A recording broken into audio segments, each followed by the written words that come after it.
Hi everyone, let's crack UPSC CSE Hindi में आप सभी का भरपूर स्वागत है। कुछ सप्ताह पहले खबर आई थी कि अल्नीनो के कारण भारत में गर्मी बढ़ेगी और मानसून पर बुरा प्रभाव पड़ेगा। लेकिन पिछले 15 दिनों के डेटा अभी भारतीय मानसून विभाग कहें या इंडियन मेट्रोलॉजिकल डिपार्टमेंट की बात करें, उन्होंने एक चिंताजनक बात शेयर की है कि काफी बड़े स्तर पर वर्षा रुकी हुई है या बारिश नहीं हो रही है। लगभग 60% से अधिक बारिश की तीव्रता में कमी देखी जा रही है पिछले साल की तुलना में। क्या आने वाले समय में भी ऐसा ही होगा? क्या इसके पीछे का कारण है? और भारतीय मानसून इस बार कमजोर अगर होगा तो कौन कौन से फैक्टर इसके लिए जिम्मेदार हो सकते हैं, आज की कक्षा में हम डिस्कस करेंगे। आज हम जानेंगे मानसून किसे कहते हैं, जानेंगे कि मानसून का निर्माण कैसे होता है, यह भी जानने की कोशिश करेंगे कि वर्तमान में यह पूरा घटनाक्रम जो हो रहा है उसके लिए कौन से फैक्टर जिम्मेदार हैं। तो एक बार शुरुआत करने से पहले मुझे बता दीजिए, ऑडियो वीडियो सब क्लियर है? वैसे अब मैंने बहुत एडवांस वाला स्टूडियो बनाया है। आप सभी को पुनः याद दिला दूं कि ऑनलाइन में एक्सक्लूसिवली केवल अनअकैडमी पर आप मेरी कक्षाओं को प्राप्त कर सकते हैं। यदि आप मेरे साथ पूरी तैयारी की शुरुआत करना चाहते हैं, एक बेहतर तरीके से प्रिपरेशन करना चाहते हैं, लोएस्ट प्राइस में क्वालिटी एजुकेशन के साथ आगे बढ़ना चाहते हैं, तो स्वागत है आपका। हम इस बार इतिहास बना चुके हैं। हिंदी मीडियम और इंग्लिश मीडियम की पहली रैंक पूरे आज तक के इतिहास में केवल किसी एक इंस्टीट्यूट से नहीं आई थी, पर अनअकैडमी ने वो करके दिखाया। पहली बार हिंदी और इंग्लिश मीडियम दोनों फर्स्ट रैंक अनअकैडमी के विद्यार्थियों की रही है। डबल वैलिडिटी इस समय दी जा रही है। 6 महीने पर 6 मंथ का सब्सक्रिप्शन फ्री दिया जा रहा है, 9 मंथ पर 9 मंथ का सब्सक्रिप्शन फ्री दिया जा रहा है। 16,999 में आपको यह कंप्लीट सब्सक्रिप्शन मिलता है। यदि आप मुझसे व्यक्तिगत रूप से कहें तो कौन सा सब्सक्रिप्शन लेना चाहिए, मैं कहूंगा अगर आप 27 भी देने जा रहे हैं, 28 भी देने जा रहे हैं, तब भी आप यही सब्सक्रिप्शन प्रेफर करिएगा। क्यों? मास्टर को ज्यादा पैसा मिलेगा? नहीं। इस सब्सक्रिप्शन का सबसे बड़ा बेनिफिट यह है कि अगर 2 साल के सब्सक्रिप्शन के बाद भी आपका सिलेक्शन नहीं होता है या लोअर रैंक आती है और आप फिर से तैयारी करना चाहते तो आपको 1 साल हम फ्री में पढ़ाएंगे। उसके लिए कुछ शर्तें हैं, जैसे कि 500 घंटे आपने प्लस पर पढ़ना चाहिए। ऑब्वियसली बिना पढ़े सिलेक्शन तो हम कोई भी नहीं दिला सकता है। मिनिमम 25 टेस्ट आपके प्रीलिम्स के आपके देने चाहिए, 15 मेंस के टेस्ट देने चाहिए। ऐसी छोटी छोटी बस शर्तें इतनी है जितनी मैंने आपको बताई है। अगर आप इसको ईमानदारी पूर्वक करते तो आपको 1 साल का फ्री सब्सक्रिप्शन मिलेगा। इसलिए सीएसई एश्योर को अपनाइए। अब आप कहेंगे सर ये 2 साल या उससे ज्यादा का सब्सक्रिप्शन मतलब ये वाला, आप इस वाले सब्सक्रिप्शन को प्रेफर कर सकते हैं, इस वाले सब्सक्रिप्शन को प्रेफर कर सकते हैं, जिसमें आपको कंप्लीटली इस तरीके की बातचीत मिल जाएगी। एमके लाइव हमारा रिफर कोड है और ये हमारी टीम का नंबर है जिस पर आप बातचीत करके अपनी जो एडमिशन से जुड़े हुए जितने डाउट है वो सब कुछ सॉल्व कर सकते हैं। ये ऑफर कल आखिरी दिन है, समाप्त हो जाएगा। कई सारे नए बैच 2027 के लिए और 28 के लिए बाइलिंगुअल स्टार्ट किए गए हैं। हिंदी मीडियम का कंप्लीट प्रारंभ बैच, इंग्लिश मीडियम का एलिवेट बैच भी स्टार्ट हुआ है और पीआईबी की सीरीज भी, जैसे हमने वादा किया था, आपको पीआईबी सीरीज के माध्यम से क्लासेस भी कंप्लीट कराई जा रही है। सबसे पहले तो ये समझ लीजिए कि मानसून क्या है। तो मानसून एक विशिष्ट प्रकार की पवनों को कहा जाता है और मानसूनी जलवायु का एक विशिष्ट प्रकार है। ऐसी जलवायु जहां पर पवने 6 महीने समुद्र से स्थल की ओर चलती है और 6 महीने अगर पवने स्थल से समुद्र की ओर चलती है, तब ऐसी जलवायु को, ऐसे क्लाइमेट को मानसूनी प्रकार का क्लाइमेट कहते हैं, मानसूनी प्रकार की जलवायु कहते हैं। मानसूनी शब्द जब भी आप सुनिए, मान लीजिए मंगल ग्रह पर हम रहने गए, वहां पर भी हमें ऐसा लगा कि वहां समुद्र बना, उसके बाद हवाएं चलने लगी, 6 महीने दिन और रात की बात नहीं कर रहा हूं मैं, 6 महीने लगातार हवाएं समुद्र से स्थल की ओर चल रही हैं और 6 महीने स्थल से समुद्र की ओर। अगर ऐसा परिवर्तन होता है तो इनको मानसूनी जलवायु कहते हैं। इसका सबसे बड़ा कैरेक्टर वही है जो हमने दिशा परिवर्तन का बताया। मानसून शब्द पहली बार अरबी भाषा के मौसम से बना था, क्योंकि अरबी लोग भारत की ओर जब आते थे तो ये पौने उन्हें मदद करती थी। वे इंतजार करते थे साल भर जब वो हवाएं ऐसी चलेगी जो भारत की ओर आसानी से जहाजों को लेकर जाएगी, और इसी कारण से धीरे धीरे इसी मौसम से फिर मानसून शब्द पुर्तगाली और अंग्रेजों ने प्रचलित कर दिया। इसमें 6 महीने हवाएं समुद्र से स्थल की ओर चलती है। समुद्र में बड़ी मात्रा में आर्द्रता होती है। आर्द्रता के कारण, ह्यूमिडिटी के कारण बादल बनते हैं और इस समय जो भी हवाएं आएगी वो बारिश का कारक बनती है। लेकिन जब ये हवाएं स्थल से समुद्र की ओर जाएगी तो आर्द्रता में उतनी मात्रा पानी की नहीं रहती है। परिणाम यह होता है कि उतनी बड़ी मात्रा में बारिश नहीं होती, हल्की फुल्की बारिश थोड़ा सा कोरोमंडल के तट पर रहती है। इस कारण से दिशा परिवर्तन को ही हम एक प्रकार से मानसूनी जलवायु का सबसे बड़ा कारक मानते हैं। पुराने जमाने में जो वैज्ञानिक थे वो ये बस इतना कह देते थे कि भाई ये जो पृथ्वी है, इसमें ये जो भारत है, ऐसा होगा कि गर्मी के समय में जमीन जल्दी गर्म हो जाती है, पानी उतना गर्म नहीं होता, तो यहां लो प्रेशर क्रिएट हो जाता है और हवाएं अट्रैक्ट हो जाती है। वही ठंड के समय में जमीन जल्दी ठंडी हो जाती है और वही पानी उतना ठंडा नहीं होता, तो यहां हाई प्रेशर क्रिएट हो जाता है और हाई प्रेशर से लो प्रेशर हवाएं चलने लग जाती है। ऐसा कहा गया, लेकिन जीवन इतना भी सरल नहीं है। अगर इतना सरल होता तो फिर मानसून हर बार फिक्स टाइम पर आता, बीच में ऐसा ब्रेक नहीं होता, मानसून में इतना विचलन नहीं आता, साथ ही साथ कभी मानसून की बारिश कुछ जगह ज्यादा कुछ जगह कम नहीं होती। इसका मतलब इतना सरल तो जीवन नहीं होगा। आधुनिक रूप में इसको समझाने के लिए कई वैज्ञानिकों ने मिलकर कुछ बातों को एक्सप्लेन किया है, जिस आधार पर यह स्पष्ट किया जाता है कि आखिर ये पूरी की पूरी घटना किस तरीके से होती होगी। हम कह सकते हैं कि सबसे पहला क्लासिकल थ्योरी हेली महोदय ने दिया था। जैसा मैंने आपको बताया, जमीन जल्दी गर्म हो जाती है गर्मी में तो वहां लो प्रेशर, पानी ठंडा रहता है तो हाई प्रेशर। ठंड के समय में इसका उल्टा होता है कि भारत में हाई प्रेशर आ जाता है, हिंद महासागर में लो प्रेशर। इस प्रकार से मानसून बन जाता है, लेकिन इतना सरल भी नहीं है। आधुनिक व्याख्या इसकी 1979 में यूएसएसआर के साथ भारत ने एक पूरी तरह से हम कह सकते हैं कि एक अभियान चलाया था जिसका नाम था मोनेक्स, मानसून एक्सपेरिमेंट, जिसके आधार पर कई सारी बातों को कंक्लूड किया गया। उसके बाद कुछ और नई चीजों को भी जोड़ा गया, जैसे ये जो उष्ण कटिबंधीय पूर्वी जेट है, ये बाद में पी कोटेश्वरम साहब जो भारत के जाने माने क्लाइमेटोलॉजिस्ट रहे, उन्होंने इस बारे में वर्णन किया है। 5 बड़ी बातों का वर्णन किया जाता है और उसके मानसून की उत्पत्ति होती है। आइए देखते हैं मानसून की उत्पत्ति होती कैसे है, किस तरीके से मानसून बनता है। यह है पूरी पृथ्वी का मैप मैंने आपके सामने बनाया है। 5 बड़ी घटनाएं होती है। कब होती है सर?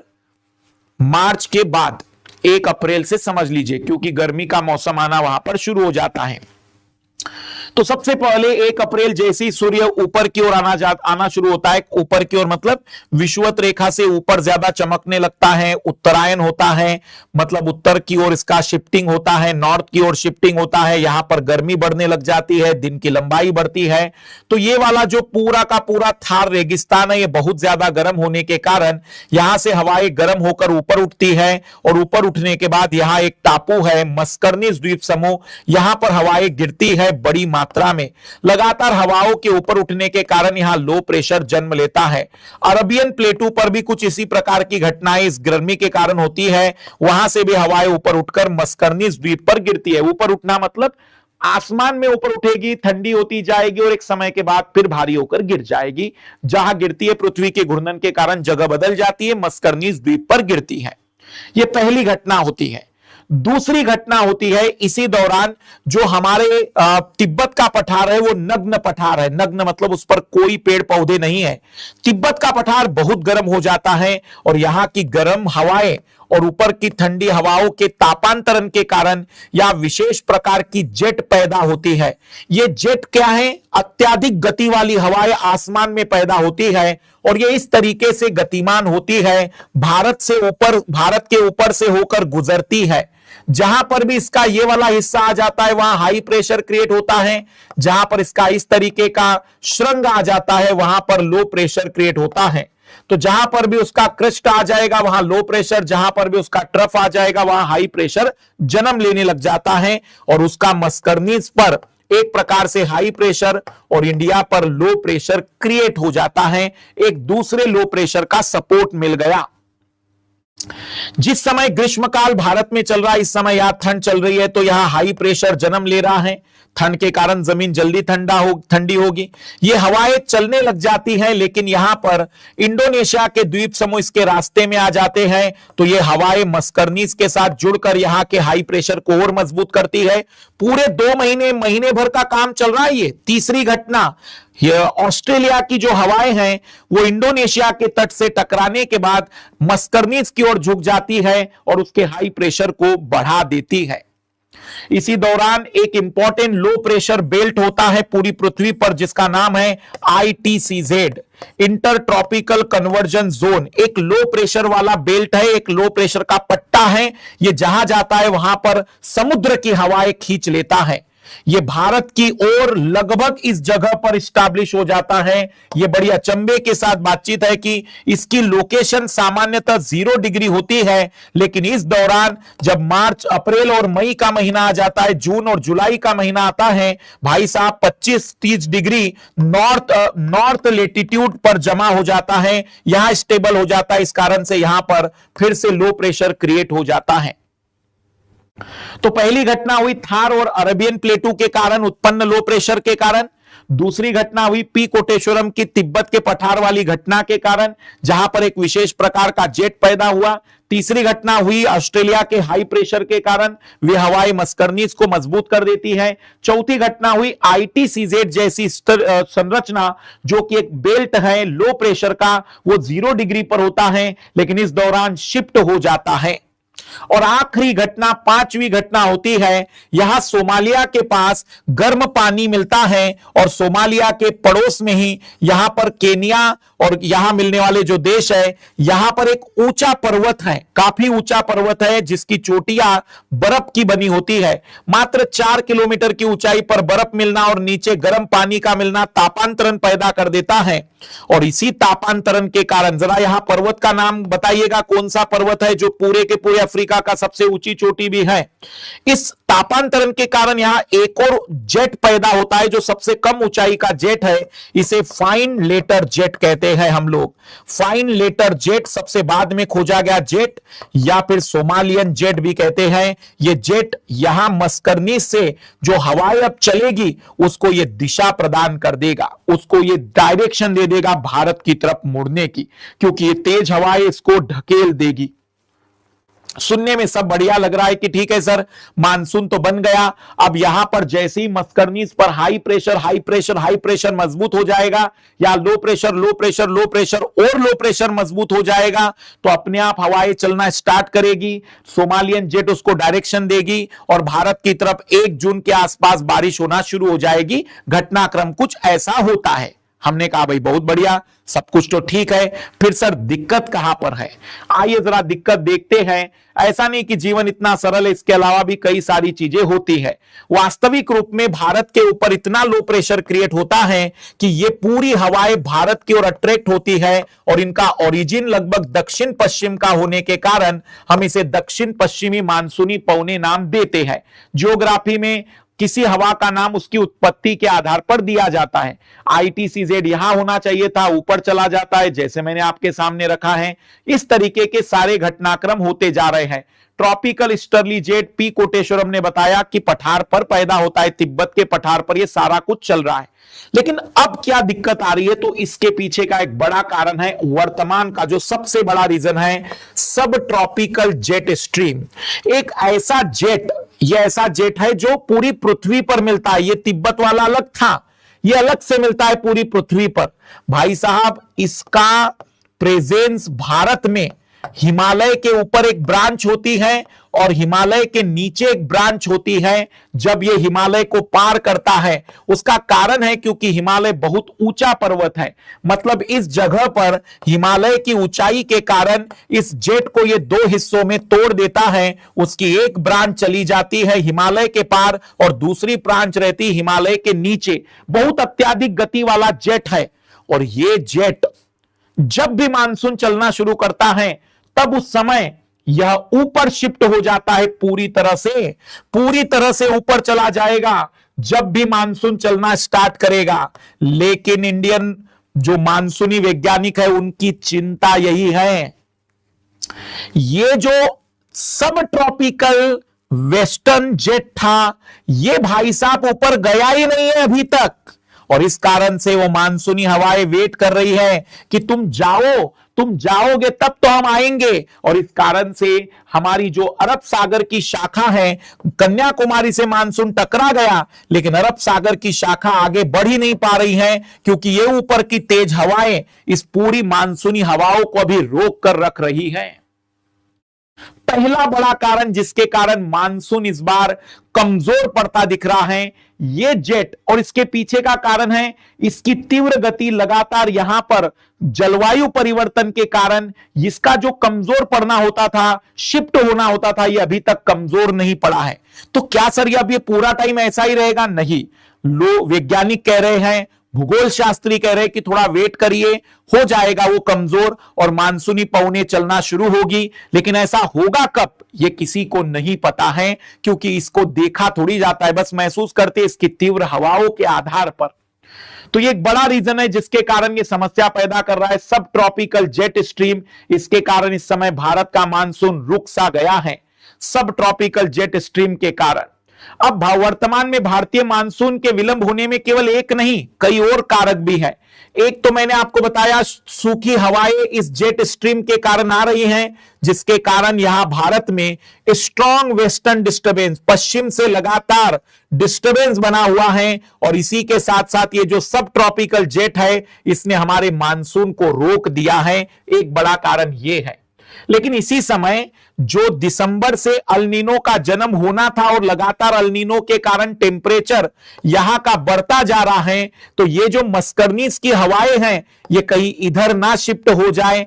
इस अल्नीनो के कारण मस्करनीज की हवाएं इधर शिफ्ट हो सकती है और अगर ऐसा हुआ तो मस्करनीज की हवाएं भारत की जगह इधर चली जाएगी। ये डर लगा हुआ है। ये अल्नीनो इस समय कुछ धीरे धीरे मजबूत होता जा रहा है और पूरे के पूरे हिंद महासागर में हवाओं को अपनी ओर खींच सकता है जिससे यहां घनघोर बारिश होगी जो सूखा रहता था और हम लोग सूखे रह जाएंगे। एक तीसरा है मैडन जूलियन ऑसिलेशन। पिछली बार 5 दिन मानसून जल्दी आ गया था मेडियन जूलियन ऑसिलेशन के कारण। इक्वेटर पर मेडन जूलियन ऑसिलेशन का कहना यह है कि हवाएं उठती है फिर गिरती है, हवाएं उठती है गिरती है, हवाएं उठती है गिरती है, ऐसी पूरे इक्वेटर पर, पूरे विषुवत रेखा पर, पूरी पृथ्वी पर कई प्रकार के राउंड करती है। अब हिंद महासागर में हवाओं का उठना अगर होगा तो लो प्रेशर मतलब आ जाएगा वहां पर और हवाएं अट्रैक्ट हो जाएगी। इस समय मेडियन जूलियन जो इफेक्ट है वो भी कमजोर हो गया है, हवाएं गिरने की ओर जा रही है। इसकी 8 स्टेजेस होती है। जब ये दूसरी तीसरी स्टेज पर होता है तो भारत के लिए बहुत अच्छा होता है। ये अगली स्टेज पर चला गया है और उसका इफेक्ट ये हो रहा है कि मानसूनी हवाएं कमजोर पड़ गई है। एक और बड़ा कारण है जिसके कारण हम कह सकते हैं कि भारतीय मानसून कमजोर पड़ता जा रहा है। सोमालियन जेट जो एक जमाने में काफी मजबूत होता था वो इस समय कमजोर पड़ रहा है और सोमालियन जेट अगर कमजोर पड़ गया तो इसका सीधा सा असर होगा कि हवाएं जो मस्करनीज की हवाएं भारत की ओर मुड़ रही थी वो किसी और जगह जा सकती है। सोमालियन जेट कमजोर पड़ रहा है, ये जेट मजबूत बना हुआ है। ऐसे ऐसे जेट हमारी जिंदगी में आ रहे हैं कि बाकी के दुखों को दूर ही नहीं कर पा रहे हैं। और सबसे एक आखिरी चीज, पहले क्या होता था कि हमारा इंडियन ओशियन डाइपोल का मतलब क्या होगा, यहां गर्म पानी रहता था या ठंडा पानी रहता था। अगर इंडियन ओशियन डाइपोल में यहां ठंडा पानी होगा और यहां गर्म पानी पानी होगा तो इसको कहते हैं पॉजिटिव इंडियन ओशियन डाइपोल। इससे हमारा मानसून मजबूत होता था, पर इस बार इंडियन ओशियन डाइपोल भी न्यूट्रल बना हुआ है, ना उधर ठंडा है ना इधर गर्म है, बिल्कुल दोनों तरफ एक जैसा तापमान है। इसके न्यूट्रल रहने के कारण भी भारतीय मानसून कमजोर पड़ रहा है। 5 बड़े कारण। सबसे बड़ा कारण है सब ट्रॉपिकल जेट, जो कि हिमालय के पार जाना चाहिए था, जा ही नहीं रहा है भाई साहब, और इस कारण से पूरी मानसूनी हवाएं रोक कर रख दी है। अल नीनो कहीं ना कहीं हमारे मानसून को कमजोर कर रहा है। मेडन जूलियन ऑसिलेशन की जो फेज हमें मिलनी चाहिए थी उसकी अगली फेज मिल चुकी है। जो हमारा इंडियन ओशियन डाइपोल पॉजिटिव होना चाहिए था वो न्यूट्रल बना पड़ा हुआ है, और बची हुई कसर सोमालियन जेट ने पूरी कर ली है। सोमालियन जेट के कमजोर हो जाने के कारण कहीं ना कहीं हमारा मानसून भारत की ओर अग्रसर नहीं हो पा रहा है। अब इसके ओवरऑल कॉम्बिनेशन क्या होंगे, तो हम कहेंगे कि डेवलपिंग अल नीनो के कारण हमारे लिए नुकसान हो रहा है। मेलियन जूलियट ऑसिलेशन कमजोर पड़ गया है, लगातार वेस्टर्न साइड से कमजोर हवाएं आ रही है, जो हमारा सोमालियन जेट था वो कमजोर पड़ गया है। और सबसे बड़ी बातचीत है कि इस पूरे घटनाक्रम में कहीं ना कहीं हमारा इंडियन ओशियन डाइपोल न्यूट्रल हो चुका है, और इसके कारण भारतीय मानसून थोड़ा सा ठहर गया है। इस समय पूरे भारत पर बादलों का एक जाल दिखता था अगर इस समय सैटेलाइट इमेज देखते पिछले साल की, लेकिन इस समय केवल बे ऑफ बंगाल की खाड़ी से निकलने वाली ब्रांच तो ही ठीक चल रही है, लेकिन अरब सागर की शाखा जो भारत के वेस्टर्न साइड में बारिश करती है कमजोर पड़ गई है, और इस कारण से पूरे किसानों की बुआई पर असर पड़ेगा। अब ये जून से लेकर जुलाई तक चली जाएगी बुआई, तो प्रोडक्शन भी लेट होगा। सारा घटनाक्रम बिगड़ता चला जा रहा है। इसके पीछे एक बड़ा कारण है जलवायु परिवर्तन। अब इस पूरे घटनाक्रम के इंपैक्ट केवल और केवल अनाज का उत्पादन नहीं, आर्थिक कई प्रकार की समस्याएं जन्म लेगी। जो गर्मी का समय है वो लगातार लंबा होता चला जाएगा, तो बिजली का खपत जो होगा वो बढ़ जाएगा, क्योंकि पंखे, एसी, कूलर सब चलते रहेंगे। इस पूरे घटनाक्रम के कारण बिजली पर अलग असर पड़ेगा, मतलब एनर्जी पर अलग असर पड़ेगा, प्रोडक्शन पर अलग असर होगा, क्योंकि ग्रीष्मकाल में उत्पादकता कम हो जाती है मानव की भी ह्यूमिडिटी के कारण। बारिश होती है तो मौसम बेहतर होने लग जाते हैं, लोग अपने काम काज में लगने लग जाते हैं, तो इकोनॉमिकल इंपैक्ट भी इसका पड़ेगा। अब इसका राजनीतिक कारण क्या हो सकता है, अगर उत्पादन कम हो गया और देश के भीतर महंगाई भी हो गई, उसी दौरान अगर रोजगार सही नहीं बन पाए, तो फाइनली कहीं ना कहीं इसको राजनीतिक रूप भी दिया जाएगा, और इसका पॉलिटिकल इनबैलेंस या हम कह सकते हैं कि जो शांति है वो बिगड़ सकती है। तो घटना केवल मानसून की है, पर उसके इकोनॉमिकल फैक्टर हैं, उसके पॉलिटिकल फैक्टर है, उसके सोशल फैक्टर भी है। जो गरीब व्यक्ति हैं उसकी थोड़ी बहुत जो बचत होगी मध्यम वर्ग की, वो इस दौरान खत्म हो जाएगी, वो पुनः अपने गरीबी के दुष्चक्र में फंस जाएगा। सरकार के ऊपर उसकी निर्भरता और भी ज्यादा होती चली जाएगी। अंतरराष्ट्रीय स्तर पर इसका बहुत बड़ा प्रभाव भारत के साथ दुनिया के बाकी हिस्सों पर भी पड़ेगा, क्योंकि भारत में ही मानसूनी जलवायु नहीं है। बांग्लादेश से लेकर इधर पाकिस्तान से लेकर और भी कई आसपास के जो देश हैं वहां पर इसका संकट आ जाएगा।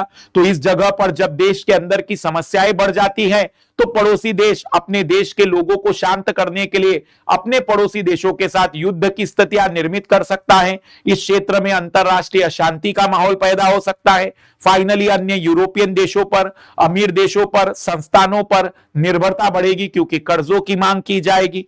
तो छोटी सी घटना लेकिन पूरे हर क्षेत्र को प्रभावित करेगी। समय रहते यदि इस मानसूनी चीजों को समझ लेते, हम लोग बेहतर तरीके से काम कर लेते, पेड़ पौधे लगा लेते, अपने जलवायु, अपने वातावरण की कद्र करते, केवल पूजा पाठ मत करिए, नदियों की पूजाएं बंद कर दीजिए, पर उनको साफ करने की जिम्मेदारी ले लीजिए। आप एक बेहतर ना केवल नागरिक रहेंगे, मुझे लगता है कोई भी नदी इससे ज्यादा खुश और कहीं नहीं हो सकती है। वास्तविक रूप में हमें अपने पर्यावरण की कद्र करनी होगी। हमें समझना होगा कि जिंदगी उसके बगैर अधूरी है। जिंदगी बाकी सबके बगैर भी चल सकती है, लेकिन अगर यह प्रकृति हमारे साथ नहीं रही तो फिर हम किसी भी प्रकार से इस पृथ्वी पर जीवन यापन किसी के साथ नहीं कर सकते हैं। तो समय है, चीजों को बेटर करना जरूरी है। मानसून अगर कमजोर होगा तो एग्रीकल्चर प्रोडक्शन कम होगा, नदियों का पानी कम होगा तो जल संकट अलग पैदा होगा, किसानों की आय में गिरावट आ जाएगी, ऊर्जा का उत्पादन जो जल विद्युत होती है वो कम होगी, ग्रामीण क्षेत्र में रोजगार कम होगा तो माइग्रेशन बढ़ सकता है, पलायन बढ़ेगा, पूरी तरह से आर्थिक विकास कमजोर पड़ जाता है क्योंकि कहीं ना कहीं रॉ मटेरियल इसी क्षेत्र से आता है, महंगाई बढ़ सकती है, सूखे के कारण सरकार की वहां पर मदद पहुंचनी चाहिए, यह अलग चीज रहेगी, वनाग्नि की घटनाएं बढ़ सकती है, मतलब कहीं पर सूखा लंबे समय तक हो और कहीं पर पत्थर भी घिसकर आ जाए तो चिंगारी पैदा होगी और सूखी पत्तियां तेजी से आग पकड़ लेगी, बायोडायवर्सिटी बुरी तरह से प्रभावित हो सकती है। पूरा घटनाक्रम भले ही एक छोटी सी बात है लेकिन पूरी अर्थव्यवस्था, पूरा का पूरा इकोलॉजी एनवायरनमेंट, पूरा एग्रीकल्चर, पूरी सोशल सिस्टम, सरकार का पूरा पॉलिटिकल सिस्टम, सब कुछ डिस्टर्ब करने की ताकत रखती है। तो उम्मीद करते हैं कि सब कुछ बेहतर होगा, ये जो घटनाक्रम है ये टेम्पररी रहे और ये कुछ समय के बाद सारी चीजों का धीरे धीरे इंपैक्ट सामान्य हो। मैं जितना ज्योग्राफी पढ़ा हूं मुझे लगता है ग्लोबल वार्मिंग के कारण सिस्टम थोड़ा डिले हुआ है, ये सारी चीजें नॉर्मल होगी आने वाले 10 से 12 दिनों में। उसका कारण है क्योंकि जलवायु परिवर्तन के कारण पूरा का पूरा मौसमों का चक्र थोड़ा डिले होता चला जा रहा है, ठंड डिले आ रही है, गर्मी लंबी चल रही है, मुझे ऐसा लगता है जितना मैं ज्योग्राफी अभी तक समझ और पढ़ पाया हूं। हमारी पीआईबी की सीरीज चल रही है और यकीन मानिए यदि आप तैयारी करना चाहते हैं हमारे साथ तो एक्सक्लूसिवली मैं केवल अनअकैडमी पर ही पढ़ाता हूं ऑनलाइन में, इसलिए यदि आपको अपनी तैयारी घर बैठे करनी है तो आपके पास बेहतरीन मौका है, लोएस्ट प्राइस है, डबल वैलिडिटी है और साथ में हम आपके साथ पूरी तरह से उपस्थित हैं आपकी तैयारी को बेहतर करने के लिए। यदि कोई डाउट फिर भी रह जाता है तो मानसून से जुड़ा हुआ डाउट कमेंट्स बॉक्स में डालिएगा, तैयारी से जुड़ा हुआ डाउट है वो भी डाल दीजिएगा। आस्क मी एनीथिंग जल्द ही लेंगे हम, बहुत टाइम से हमने आस्क मी एनीथिंग नहीं लिया है तो आप लोगों के सवालों के जवाब भी हम जल्द ही देंगे। सभी को best of luck, bye, let's crack it.